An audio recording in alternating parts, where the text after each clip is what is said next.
Welcome back once again, all my low carb friends, and for those of you who are here for the first time, welcome. Today I have another very easy keto recipe for you.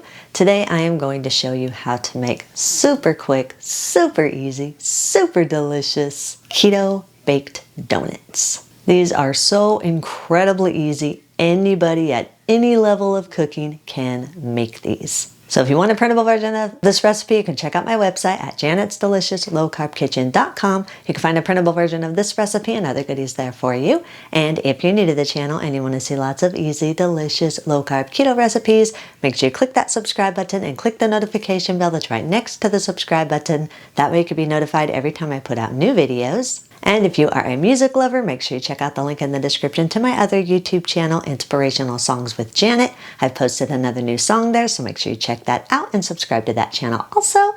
And if you would like to help support this channel, make sure you scroll down in the description of the video. You'll see some affiliate links. Anytime you purchase anything using those affiliate links, a small portion of your purchase will go to me and help support the channel. So while you do all that, let's get cooking.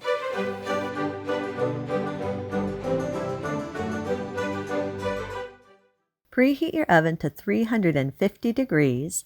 Lightly grease 7 round donut molds. If you don't have any donut molds, you can use a muffin tin. They won't be shaped like donuts, but they'll still taste good. If you are using the donut molds, it is best to use silicone ones. These have a tendency to stick in metal donut molds, but with the silicone ones, you can just push the bottom and they pretty much pop right out. So these will work in metal donut molds, but it's best, if at all possible, to use silicone ones.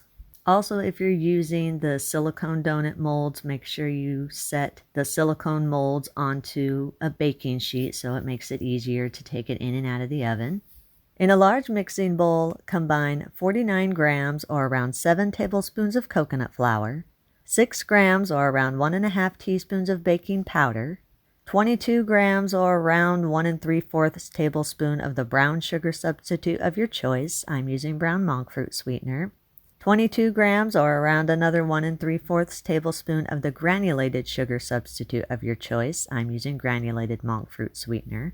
If you don't want to use 50-50, you can use all brown sugar substitute or all granulated sugar substitute. I just like the taste and the texture of the 50-50 blend. You can also adjust the sweetness more or less depending on how sweet you like your donuts. If you want to, you can add some dry spices or dry seasonings to give your donuts a little bit of flavor. I'm using a 1/2 teaspoon of ground cinnamon. Sift all the dry ingredients together until they're fully combined and there are no lumps, then set them aside for just a minute. Place 113 grams or around a 1/2 cup of room temperature cottage cheese into a small food processor or blender. Blend the cottage cheese for about 1 minute or until it is completely smooth. Make sure it is 100% completely smooth. You do not want any lumps in your cottage cheese. Add the blended cottage cheese to your bowl of dry ingredients. Add 3 large room temperature eggs, 1.5 teaspoons of vanilla extract or the extract of your choice. Whatever flavor you're wanting your donuts, you can change the extract flavor to whatever flavor you want. Add 3 tablespoons of butter that's been melted. Stir the wet ingredients together with the dry ingredients until everything is fully combined and a smooth, thick batter forms. Scrape down the sides of the bowl and push the batter to the center of your bowl. Spoon or pipe the batter evenly into each one of the prepared donut cavities, or the muffin tin, whatever one you're using. You only want to fill your donut cavity around 3/4 full. These do rise a little bit, so you do not want to overfill this. For me, it's roughly around 3 tablespoons of batter in each one of the donut cavities. Press the batter evenly and smoothly throughout each one of the cavities. Make sure to keep it nice and smooth. I like to use a butter knife, and after I've evenly spread the batter throughout the cavities, I just use the knife and kind of pull it a little bit away from the sides of the molds, just so you have a more even cook around the edges, and it makes it a little bit easier to remove the donut once it's been baked. Once your donuts have all been shaped, place the pan in your preheated oven. Bake at 350 degrees for 15 to 18 minutes or until the donuts are golden and a tester comes out clean. Once the donuts are done baking, remove them from the oven and allow them to cool in the pan and in the molds for at least 30 minutes or until they're firm.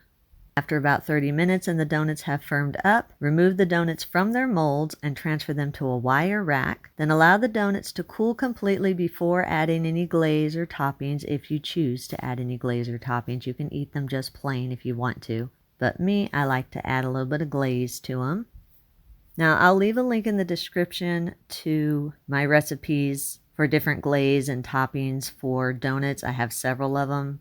But for this particular recipe, I just used a real easy vanilla glaze. I just whisked together powdered sugar substitute. In my choice, it's powdered monk fruit allulose blend and a little bit of coconut milk, a little bit of vanilla extract. I whisked it all together till it was smooth.